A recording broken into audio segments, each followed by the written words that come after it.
On May 26, 2014, two Los Angeles police officers brutally murdered a man in Long Beach after one policeman shot the other by accident. Officers Jose Ruiz and Albert Murade chased down 23-year-old Noel Aguiar for riding his bicycle with headphones and refusing to stop when called for. Video footage shows the accidental shooting of Murade by Ruiz as they attempt to hold Aguiar to the ground. In retaliation to the mistake, Ruiz then blames Aguiar for the shooting, right before Murade unloads 3 more shots into the suspect's body at close range. The case was shelved for almost an entire year as the officers in question covered up the truth, but video footage of the killing finally leaked onto the internet, and a new investigation has gone underway.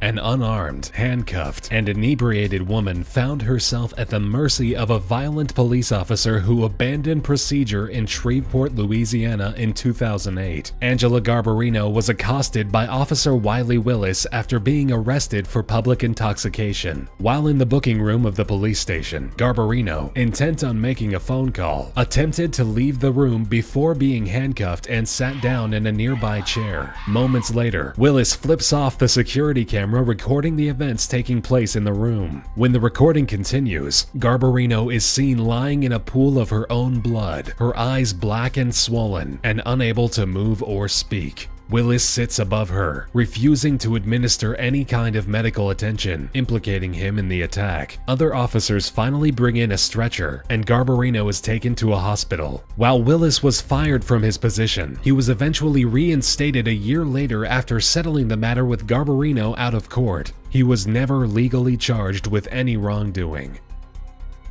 As Seattle resident Christopher Harris walked by a movie theater in 2009, he was suddenly rushed and thrown into a wall by Sheriff's Deputy Matthew Paul with such tremendous force it left the 29-year-old man in a severe coma. Paul had mistaken Harris for a robbery suspect. Despite the life-altering injuries Harris sustained, Paul was not charged with any misconduct, and the police department provided a statement saying that he had done nothing wrong. Unsurprisingly, Paul had a history of thoughtless attacks in both police training sessions and in regard to civilian arrests. Months earlier, a man named Jeff Gold provided photographic evidence of injuries he sustained after being taken down by Paul for obstructing an officer. Though Gold was not formally charged with any crime, Paul stayed with the police department after the Christopher Harris incident. About 6 years later, the man eventually passed away due to the catastrophic brain injury.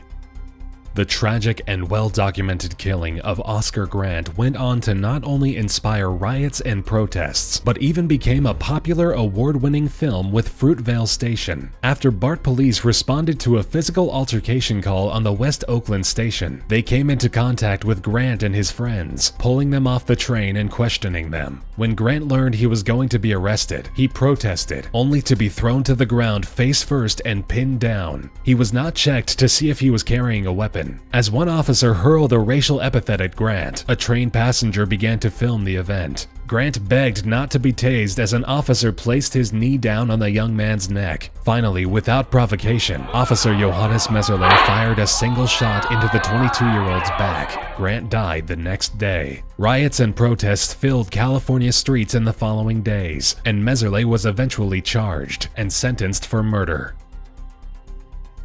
Arguably the most altering police brutality case in American history is that of the beating of Rodney King. After a high-speed police chase, King was ordered out of his vehicle and forced to the ground by a taser from one police officer. After a struggle, King is repeatedly bashed and beaten by the batons of 4 police officers, all of whom opt to continuously attack the man instead of arresting him. King eventually props up to his knees, only to be attacked viciously again and again. In all, King was hit over 40 times over the course of nearly 2 minutes. The footage of his beating came into view of the public 2 days after the incident and ignited a storm of riots and protests that burned down and destroyed millions of dollars in public and private property. To this day, the King beatings present a warning to officers: no amount of power puts you above the law.